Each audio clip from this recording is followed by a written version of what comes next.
Lepo zdrav in dobrodošli na še enem liveu Kripto dnevno. To je live, ki ga imamo vsak dan ob 9. zjutraj na Patreonu. In če to spremljate kasneje preko YouTubea in se mi želite pridružiti v živo, so povezave spodaj v opisu in pripetem komentarju. Poleg tega ne se pozabite naročiti na moj kanal, da ne boste kakšnega posnetka tega livea zamudili. In pa priporočam se tudi za kakšen všeček, seveda, če vam je to všeč in pa da dodatno poželjate algoritem. Včeraj sem jaz vprašal, če bi si želeli, da morda vključimo tudi novice v te live in ste se kar lepo odzvali. Hvala lepa vsem za odgovore in seveda vsi tisti, ki ste glasovali, ste pač izrazili željo, da bi vključili tudi novice. Tako da, ja, danes bomo začeli, no, že včeraj smo začeli z novicami, danes bomo to še malo bolj pospešili oziroma malo več dali v novice. Danes je petek, 29. maj in kot že sam naslov pove tega livea, Bitcoin rudarji se očitno preusmerjajo v umetno inteligenco, kot kaže tale naša prva novica. Bitcoin v zadnjih dneh kaže kar precejšno šibkost, kot smo tudi pokrivali. Saj je njegova cena padla pod mejo $75,000, medtem ko ameriški delniški trgi zaradi navdušenja nad umetno inteligenco dosegajo nove rekorde, kot smo tudi mi spremljali, in sicer Nasdaq. Analitiki opozarjajo, da se del Bitcoin rudarjev vse bolj usmerja v umetno inteligenco oziroma v AI infrastrukturo in visoko zmogljive podatkovne centre, saj v tem trenutno vidijo večji potencial dobička kot v samem rudarjenju Bitcoina. Dodatno negotovost na kriptotrgu povzroča tudi zastoj pri sprejemanju pro-kripto zakonodaje v ZDA, kar zmanjšuje optimizem vlagateljev in zavira možnost hitrejšega okrevanja cene Bitcoina. Poleg tega je pa tukaj še en del novice, samo malo da najdem. Očitno so dali stran, kjer naj bi Trumpovo podjetje prenakazalo en del Bitcoina na menjalnice.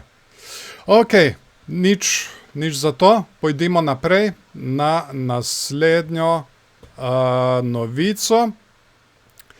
Kriptoskupnost je te dni pretresla tudi skrivnostna transakcija, v kateri je neznani pošiljatelj trajno uničil kar 107 bitcoinov, vrednih približno $8,5 milijona. Zanimivo. Kovanci so bili poslani na tako imenovani burn naslov, do katerega ni mogoče dostopati, kar pomeni, da so zavedno odstranjeni iz obtoka. Posebej zanimivo je, da so bili ti bitcoini predtem nedotaknjeni več kot 11 let. Na spletu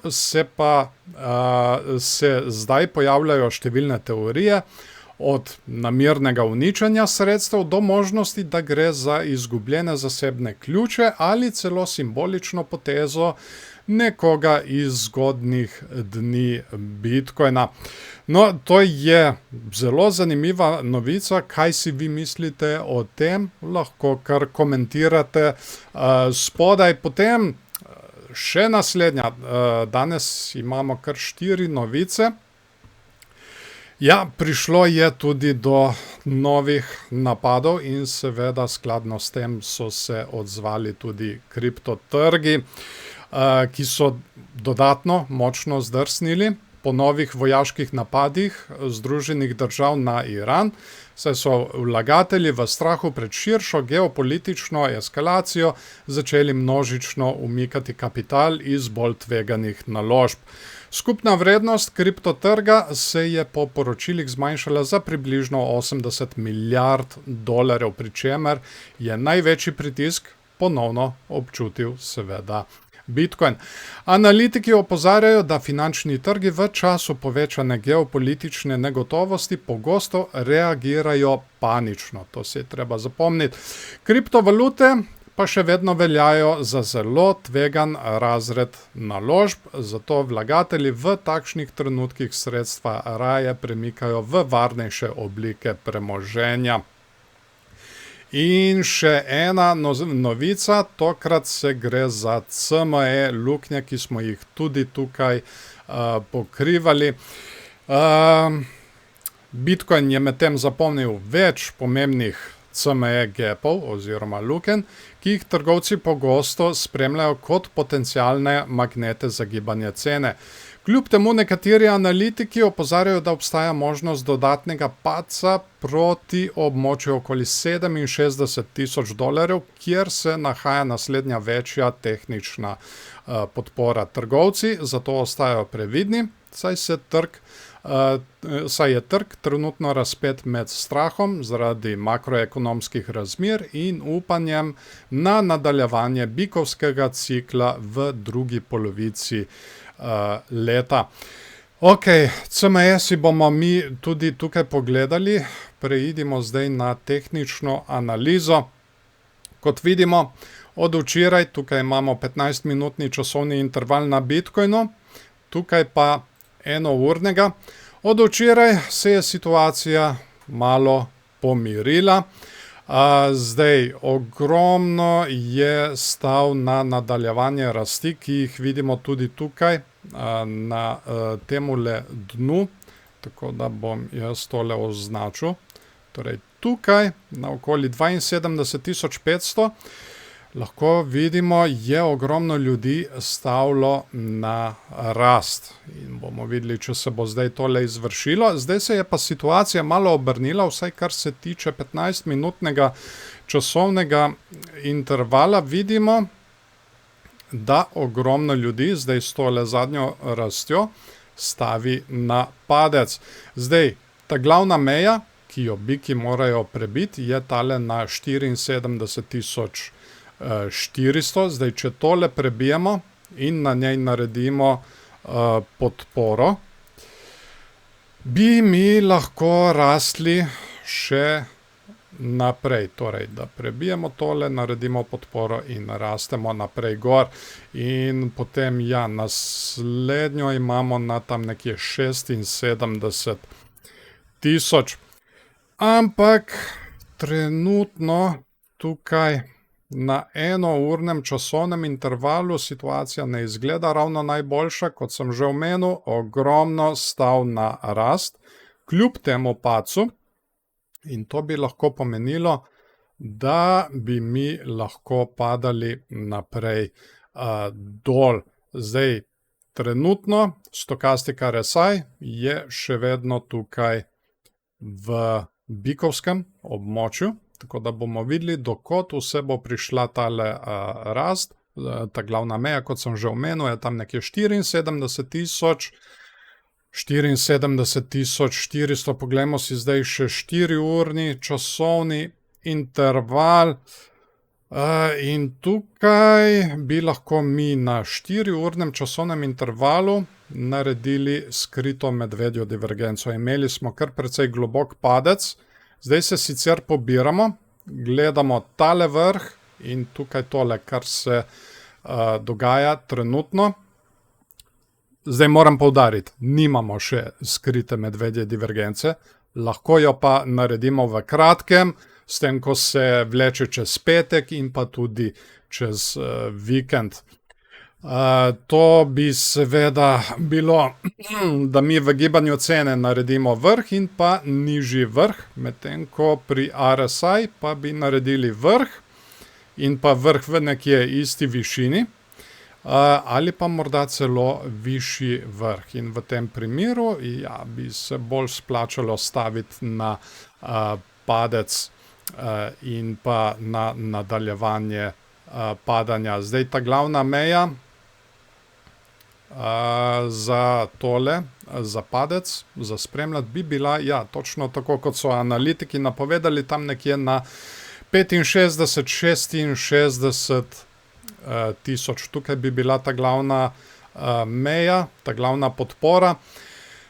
Kar je tudi zelo pomembno, mi smo zdaj na tem območju neckline meje, tegale dvojnega dna, tega biki zdaj ne smejo izgubiti, ker če ne, so lahko kruto kaznovani. Poglejmo si zdaj še likvidacijska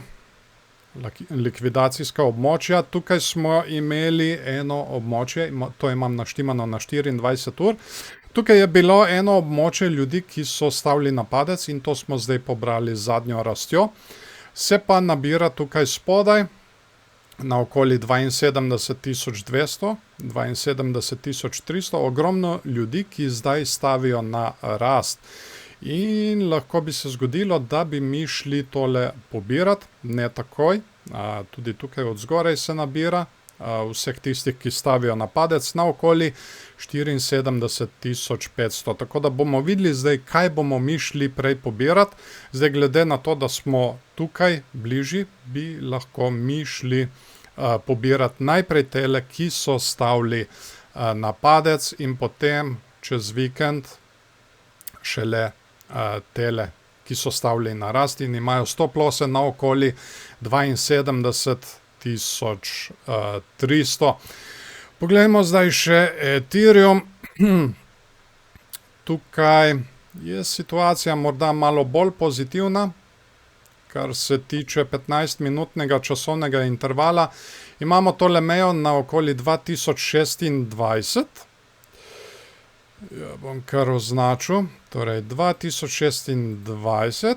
Mi zdaj ob tole mejo udarjamo, vztrajno, biki udarjajo in delamo vedno višja dna. Tako da, ja, zdaj se morda tukaj kaže možnost, da bi mi tole mejo prebili, naredili podporo in šli naprej gor, testirati tole mejo na okoli 2080. Bomo videli, kako se bo tole zdaj izteklo, kar se tiče 15-minutnega časovnega intervala. Tukaj tudi po tem indikatorju vidimo, da vedno več ljudi stavi na padec. Tako da možnosti za tale scenarij se trenutno povečujejo. Drugače, 4-urni časovni interval, tle smo spremljali tole naraščajočo linijo, ki smo jo izgubili in bili zavrnjeni. Tukaj imamo bikovske divergence. Na to sem poudaril že včeraj in bomo videli, kako ali če se bodo zdaj izvršile. Kar mene blazno skrbi zdaj, je pa tole Ethereum. Je bil kar precej dolgo obdobje preprodan, kar se tiče tega indikatorja stav na rast ali na padec. Tukaj vidimo, ogromno ljudi je stavilo na padec, želja se jim je uresničila in zdaj trenutno kaže na preobrat na 4-urnem časovnem intervalu. Ogromno ljudi je začelo staviti na rast, tako kar se tiče Bitcoina, kot tudi Ethereuma, in to bi lahko bil tudi povod za nadaljevanje padanja. Ok, rekli smo še, tukaj bomo pogledali tale CME gap na Bitcoin Futures, zdaj na dnevnem časovnem intervalu. Lahko vidimo, da smo mi v bistvu tole zapolnili. To je bila meja na tam nekje od 79.400 pa do 81.100. Ampak, no, to smo mi zdaj na dnevnem časovnem intervalu zapolnili, ampak če pogledamo enournega, pa mi lahko vidimo, mi smo prišli do tam nekje 83.200, dajmo reči. Medtem ko tukaj tale CME gap na enournem časovnem intervalu sega vse tam nekje do skoraj 84.000, tako da nismo ga v popolnosti zapolnili. Zdaj, ali se gre tukaj za trik, da bomo počakali in v bistvu šli še naprej dol in ga bomo potem kasneje zapolnili, ali pa ga bomo zdaj šli zapolnjevati v kratkem. Ogromno ljudi je gledalo tale CME Gap, tako da ni izključena možnost, da se gre tukaj za trik in pač da se trg obrača v nasprotju s pričakovanji večine, kar se tudi pogosto zgodi. In potem imamo tukaj mi še Nasdaq. Nasdaq kar raste naprej gor, dela nove, višje vrhove, ampak dela tudi tukaj tole medvedjo divergenco. Tale medvedja divergenca še vedno obstaja in vprašanje je, kdaj in kaj se bo zgodilo, če se izvrši. V tem primeru lahko kriptovalute potem kar precej kapitulirajo. Ta glavna podpora je pa tukaj na okoli 27.300, od katere bi lahko mi pričakovali odboj, če se seveda tole izvrši. Ampak zaenkrat imamo iz dneva v dan nove all-time high. Tako, to bi bilo tudi to, kar se tiče današnjega live-a, Kripto dnevno. Če vam je bilo tole všeč, se seveda priporočam za kakšen všeček, in če bi radi tole spremljali v živo, imamo tole na Patreonu in povezave so spodaj pod videom v opisu in pripetem komentarju. In če bo karkoli novega, bom seveda to tudi dodatno objavljal preko Patreona. Tako da, če vas zanima, ne se mi pozabiti pridružiti tudi tam. In pa ne se pozabiti tudi naročiti na moj YouTube kanal, da ne boste kakšnega posnetka tega live-a zamudili.